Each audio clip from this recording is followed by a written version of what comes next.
Happy Monday! Everyone's on the IL. Let's step into the on deck circle. You're listening to the DFS On Deck podcast, brought to you by LineStar App, the top-rated DFS tool set and #1 companion for DraftKings, FanDuel, and Yahoo Daily Fantasy. Go LineStar Premium now at LineStarApp.com. Now, here are your hosts, fantasy baseball experts Joe Pisapia and KC Bubba. Hey, yo, what's up, everybody? It's me, Joey P, Joe Pisapia, and welcome to On Deck right here on the LineStar app. It is me, it's KC Bubba, and it's you, and we're breaking down all things MLB DFS on the program today. We've got a great show for you, as always. You're welcome, everybody. I got some really nice messages and text, how on Thursday and Friday last week, we won some people some money. I like that. I know we gave away some free swag. So if you're just finding the show right now, where the hell have you been? Otherwise, welcome back. And you can subscribe to the On Deck podcast for LineStar DFS wherever you get your podcast. That means iTunes, that means Google, that means Stitcher, that means iHeart. It means, like I said, anywhere you listen to podcasts. I mean, come on, stay with it. Come on, people. We got a quick show here for you, as always. And if you want to know when it drops, the best way to do it is subscribe. That way you get that little notification ding. You know exactly when the show starts and when you could start working on them lineups. And KC Bubba, it was a wacky and wild weekend of Major League Baseball. We had some awesome moments like Luis Robert. We had some fun with that whole, 10th inning man on second base rule, which I absolutely love, which I know I'm in the minority, but I don't care. I think it's great. It's like sudden death baseball. It's like the penalty kick version of baseball, and I can't get enough of it. It was like in the Mets-Braves game, there were 4 runs scored, I feel like, in that one inning, which was awesome. And, there were a few injuries, and everyone on the Marlins is sick. So how are you, my friend? How are you recouping from the wacky weekend that was? Yeah, I'm doing well because I'm healthy, thank goodness. But it was an awesome weekend just to have baseball back when you can just kind of peel away the other stuff for a few minutes there. But yeah, it was great. We saw, like you said, Lou Bob goes deep. Nelson Cruz is not 40. I don't believe him. There's so many things that was fun to watch with baseball, and then a lot of injuries and other things to deal with. And we're here recording on a Monday morning, and the game gets canceled. This is, like we said last week, things are going to happen every day. Kershaw gets scratched. Strasburg gets a nerve. And it's going to be a wacky 2020. Yeah, and this is why we also said that, look, we're going to be doing the show Monday through Friday this year, because last year we did the Friday show we would record and drop as a weekend preview for Saturday, Sunday. Dude, we cannot get more than a couple hours outside of a game, let alone a day. So, look, this is the best thing we could do. And, if you're new to DFS, you have to understand this. You're going to have to manage this almost like you would NBA DFS, which is, if you don't have the fortitude, the time, whatever you want to call it, to actually pay attention to lineups and who's in and who's out up until game time, then you might want to reconsider what kind of investment you're making. And if you're making an investment, make sure you make it in LineStar app as well, because that is a tool that is absolutely going to help you set your lineups, make everything work for you on just a whole new level. It's the best tool site out there. And we don't mean about us being tools, me and Bubba, because we are. But look, we're tools in the best fun possible sense of the way. So let's do a little fly around real quick. So Justin Verlander, obviously the biggest news of the weekend. They said it was an elbow. Now they're saying it's a forearm strain. But Bubba, I mean, we've been here before. Let me see if I get this right, Bo. I'm gonna project it to the future. It's a forearm strain. And maybe he's going to try to get some, I don't know, some platelet, injection thing. And then 6 weeks later, it's Tommy John. Does that sound about right? Like, I feel like that's the story. It's usually par for the course. You hear forearm strain. It usually links to that good old TJ surgery. But he's older. So we've seen with older pitchers, usually if they cut on him, it's over. So he might try to do the rehab approach like a Tanaka, like a Cueto, along those lines, which I'm never comfortable with, period. But he's already come out and said that that's a false accusation. He doesn't have an injury. He's just going to take a couple starts off. Either way, I don't believe it. I'm a little worried, though, because earlier in this year, you saw some other things breaking down a little bit. And this happens sometimes. I mean, the guy's, approaching 40. As someone who's already 40, I could tell you wake up sometimes and like, you're young, you go, oh, I know why that hurts. And the next, when you're 40, you wake up and you go, what the hell? Why is that hurt? I have no idea. I didn't even know I had that. Right. That muscle doesn't even exist. I didn't even realize I had that. So with Verlander, like this is going to be tricky. Kluber was not good. Obviously, that's a bad one too with the shoulder issue. So not good. It looks like the Indians made the right decision there, keeping Carrasco instead because he looked phenomenal in his first outing. And who did not look phenomenal is Shohei Ohtani. He Shohei'd himself to the dugouts. What he did. Yeah, thank you. Casey Bubba will be here all week. Oh my goodness, dude! Like, couldn't get one out, bro. One out, bro. Bad. Not good. Like, I know he's rusty, but like there's rust, and then I feel like there's buried alive, and I feel like he got buried alive. And anything else from this weekend that kind of popped your attention you want to drop before we look at tonight's slate? Top of my head, no. It was just fun to have baseball back and kind of enjoy looking at box scores and lineups, like doing the DFS thing when lineups come out and kind of adjusting. Because like you said, you need to pay attention more than ever. And like this show is to get you an idea, first look at things. So as lineups come out, you got to adjust like everybody else, and things are going to change throughout the day. So very cool stuff.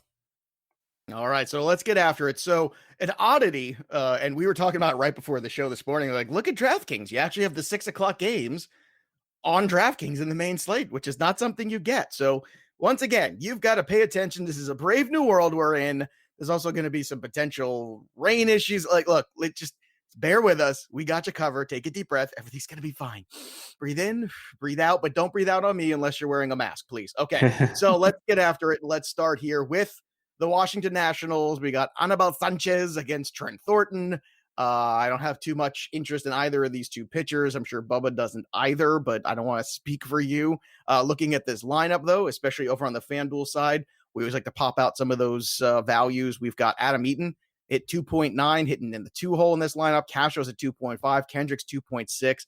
There's some cheap bats here tonight, including Victor Robles, all the way at the bottom at 2.7 against Thornton. Now, look, Thornton's not the worst pitcher in the world, but let's be honest. I mean, that's an incredible value here on the Nats side of this game.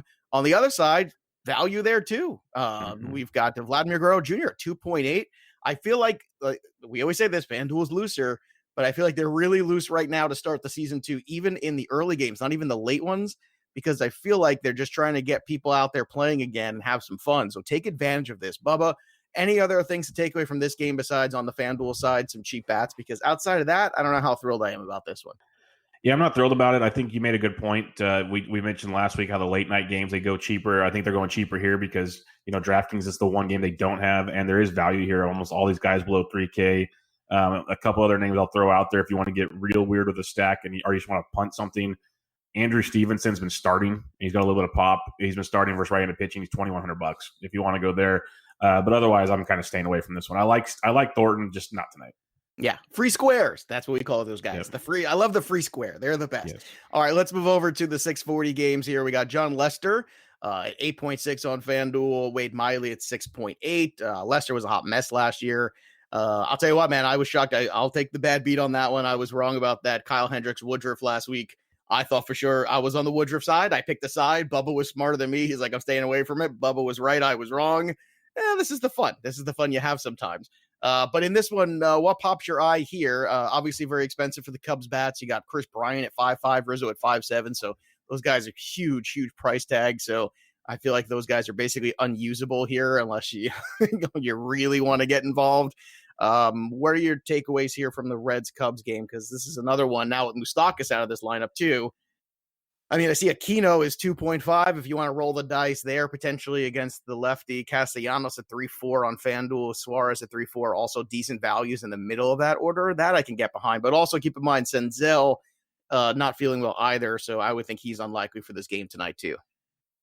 Yeah, it's a game where you expect a lot of offense because the pitching's not ideal, but the pricing's pretty strong here, so you have to find value elsewhere. I don't mind the Cubs at all versus Miley. I think the Reds, they stay hot. Like Suarez and Castellanos are two bats I love the target versus lefties. So I don't mind their price tags, especially on FanDuel, and they're not too bad on DK. The only value I'd really look at here with a lefty on the mound for Cincinnati, watch the lineup. Steven Souza Jr. is $2,100, and he is sneaky nice for left-handed pitching. Yeah, I'm going to go with one more guy in the Cubs on the FanDuel side is Ian Happ at 2.6. Yep. It's another guy, too, who's got power, good matchup there, good ballpark, all the things fall into place. All right, let's talk about the Braves, who pounded the Mets into submission last night. Jeez. I don't know how that's – they kind of exploded. Those first two games were really quiet for the Braves offense until, of course, Edwin Diaz rolls into town. And the next thing you know, everything gets going for them. But then obviously the bats came alive last night if you watch that game. But you got Tyler Glasnow tonight and the Tampa Rays. So 9.7 for Glasnow, Fultonevich at 8K. Fultonevich's start was not good last time in that preseason start. He did not look good. We'll see if that carries over. He is all the way at 10.3 on DK. Glasnow just 8.9 on DK. I'm kind of rubbing my eyes on that one, dude, because that looks like an immediate go-to in my eyes. I don't care how much the ownership percentage is. I want in on Glasnow at that price on DK. That's nuts. For me, it's just tough because I don't know how many pitches he's going to throw, how many innings he's going to throw. I don't care. Well, because he showed up. He showed up late to camp. I don't even know if he makes 5 is the problem. And at that point, it gets rough. But I get what you're saying. He could strike out the world at $8,900. I was going to say at 8.9. I think I'll take like 5 innings and 10. Well, if it's 5 innings, I'm happy. I just want to make sure he gets to 5 because they have such good pitching in Tampa. They can baby him like they did with Snell. Snell went 2 innings yesterday. So stuff along those lines. Would you just steer clear completely away from it, or would you play it in a GPP? If you're GPP, like at least 3 max or more. Like if you're doing single entry, I'd stay away. That's fair. Yeah, if you're putting more at it, I see the upside because the upside is huge, and that's what you want in GPP. So I'm with you there. Again, and this is why we're different than the other shows out there. We're not like the other girls, okay? Because this is the kind of conversation you need to be having. And again, this is a very simple thing. You listen to On Deck, you get your little pad and paper out, or your type-in device, whatever you got going on here, and you take down the notes of what we're saying. You go and you take it, you apply it, and you build lineups, and you win money. I mean, it's actually not that hard. On the Brave side of this one, if you want to go contrarian a little bit here against Glasnow and the Rays, if you think they're going to get into that bullpen, do you want to go for Ozuna, let's say, or Albies, who's swinging a hot bat right now? You have to pay for them on DK, obviously, but on the FanDuel side, Ozuna is still just 3.2, and so is Albies. So they're still pretty, I would say fairly priced considering what kind of weekend those two had. They are fairly priced. I don't mind playing them. I think they'll be super low owned because of A, the Glasnow, B, the Tampa Bay bullpen's not a joke either. Like they have this really good pitching, so I just kind of steer clear of Tampa Bay to begin with. I think there's other spots on this slate that I'll take my chances. Tampa Bay not being, or the Braves bats not being one of them. I'd rather actually get some of the Tampa bats in this one. All right. On this next one here, Adrian Hauser at 8.3 on DK against the Pirates and Steven Brault. He is just 6K on FanDuel. Dude, I mean, Hauser was really good last year. Like people don't realize, like he kind of got lost in the shuffle of things. And the Pirates are not a good baseball team. Let's just be honest. Like, I know they're going to win some games. It's like Detroit won. Detroit won a game this week. It's like things are going to happen. It's baseball. No one's going to go 0-60 here. But at the same time, I think you have to take your shots when you get it. And man, I mean, 6 for Adrian Hauser allows you. I mean, I think there's a good path to a win here. Decent strikeout to walk ratio always for Hauser. And look, it basically allows you to just get whatever bat you want. Is this too good to be true, or are you with me where you think it's worth pounding here?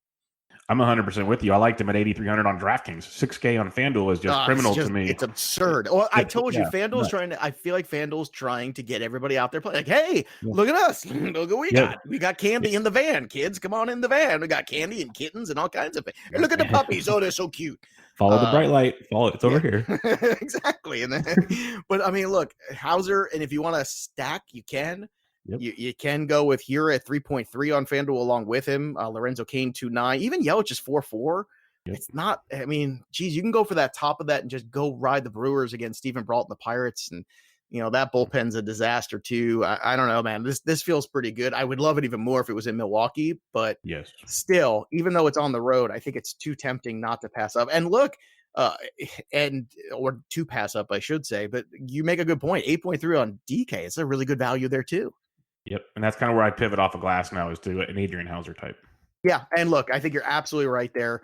I mean, look, on the FanDuel side, you can't not do it. But look, if you're doing the multi-entries, like you were saying on Glasnow, there's your pivot pitcher on DK. You have Glasnow at 8.9, Hauser at 8.3.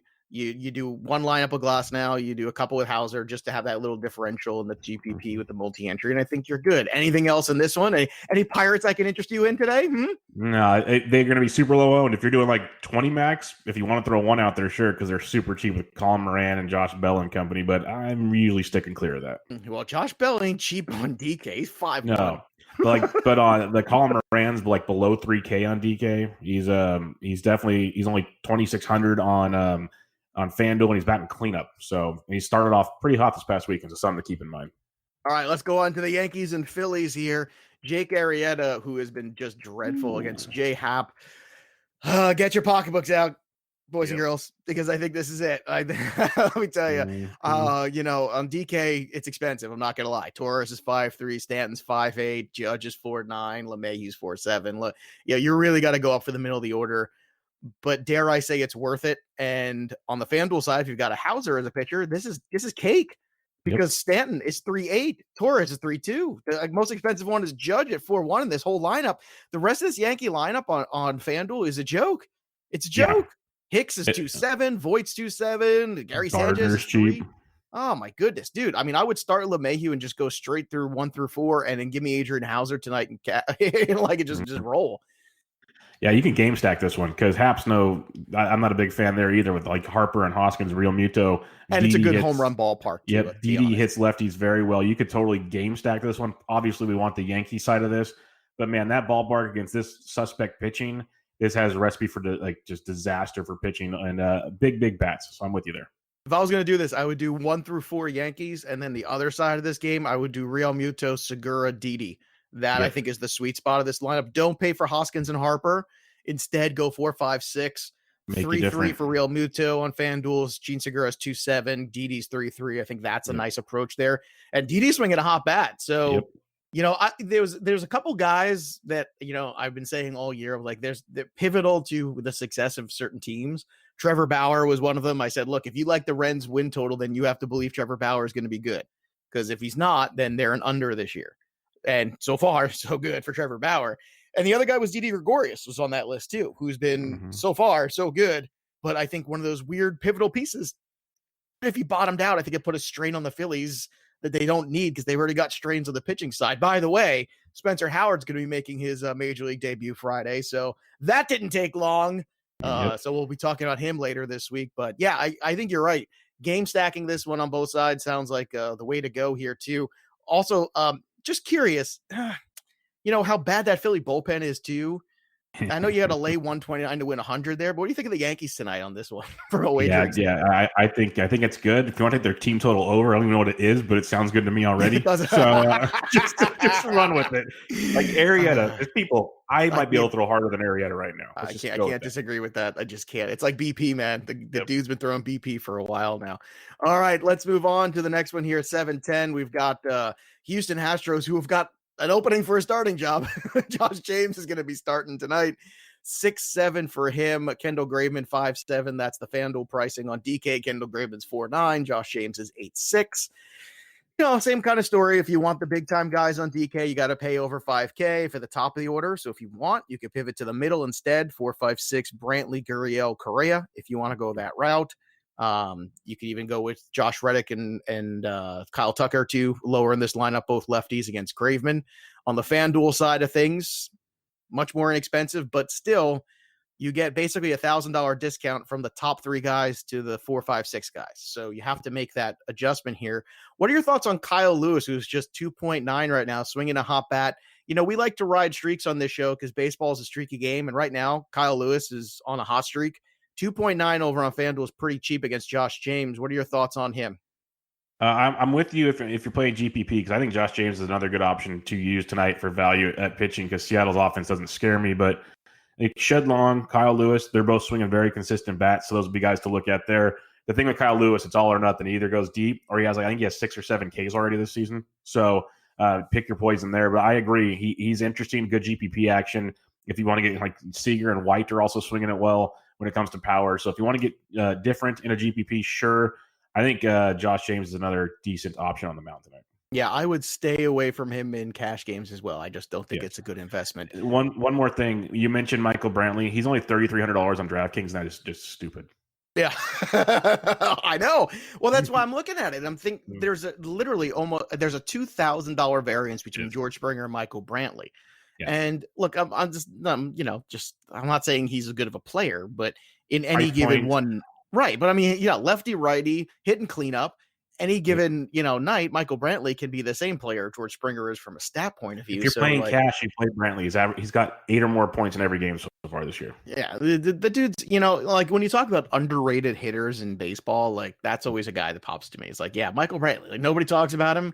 He had some injury riddled seasons there with the Indians, but man, he's looked pretty good since he got out of Cleveland. No doubt about it. It's pretty good to hit in the middle Him of and that Drew, order. him and Drew Carey leave Cleveland and big things happen. Yeah. I don't know what they're going to do with the whole Marlins going forward. So games canceled for today. I mean, I don't know how they're going to get. You think they're going to get the taxi squad ready by tomorrow? Like, you think this is all going to be all right? I have a feeling the taxi squad's already en route to Miami. I guess that's why that's why they don't train at the same facilities for this reason, to separate them. It's going to be we're going to be stacking Baltimore if that takes place. I'm just going to say that right now. It's going to be interesting. Yeah, I'm into the tomorrow, if and when we get that word. Give me Hayes. Give me Ruiz, Santander. The whole Nunez, who knows? Valverde, Maybe we'll get drunk together, do a couple shots, and have some Chris Davis shares. Who knows? Could get crazy. Oh, wow. Don't tempt me with a good time. Oh, gosh. All right, let's go to someone who is playing baseball. It's the Indians and White Sox.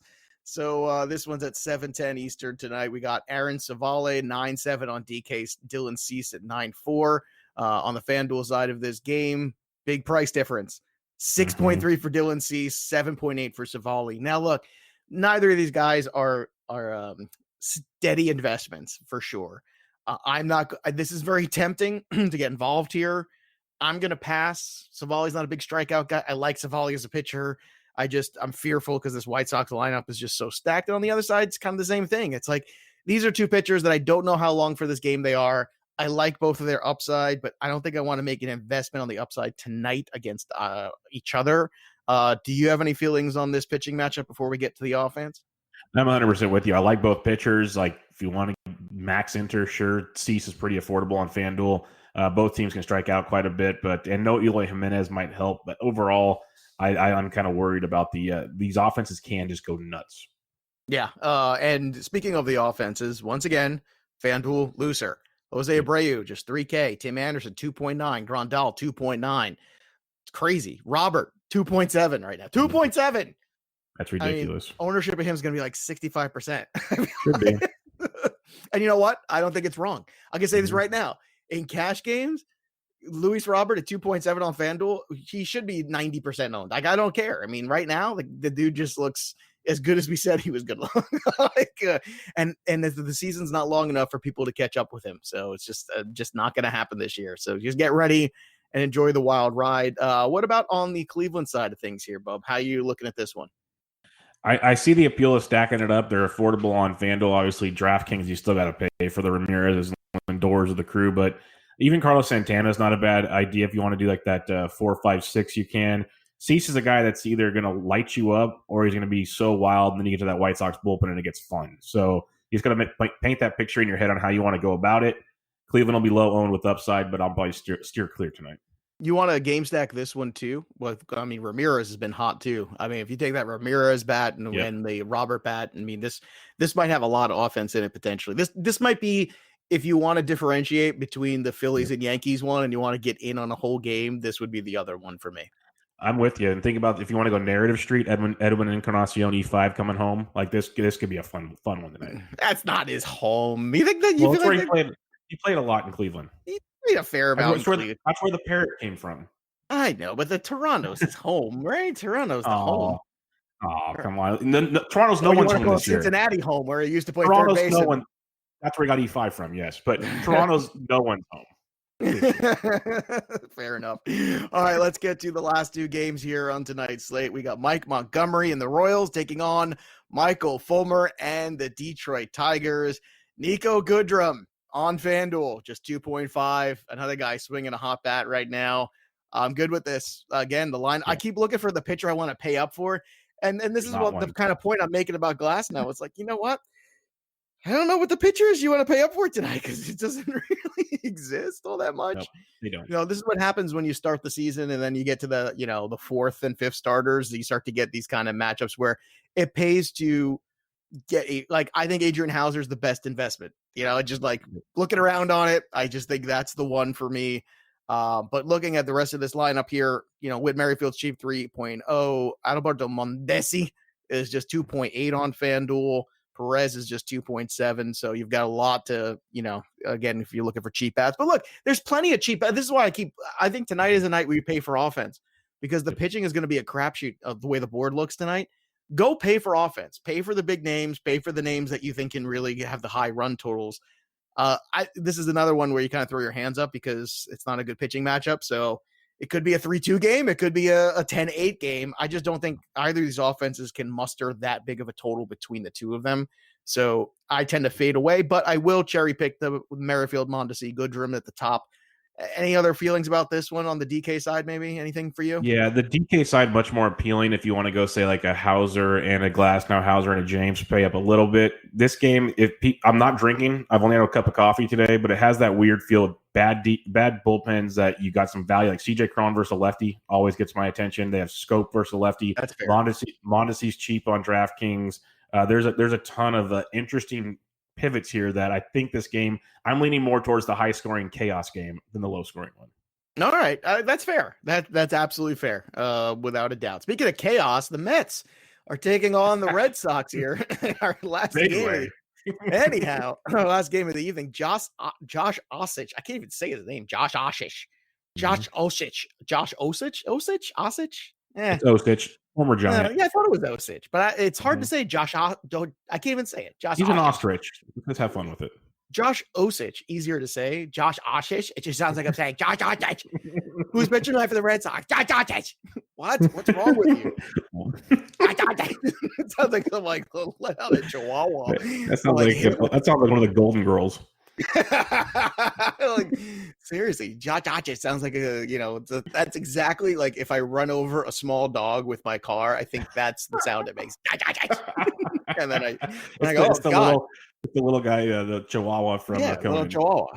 He was the little Taco Bell dog. Yeah. Whatever happened to him? I ran him over. Yeah, he went to Yokiro the bathroom.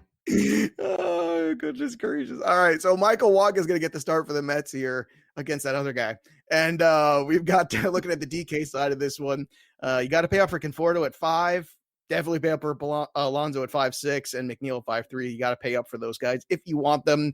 Mets lineup continues to be the Mets, which is, they have those good moments and then where they just go dormant and they can't score runs. And it's frightening. I don't believe too much in Wacha though. So this is another one in terms of total. I think we like the over in this one. If you want to take a good look at it here, it's funny because the Red Sox are the favorites in this game. I guess because it's at home. But geez, like really with that guy on the mound? I don't know.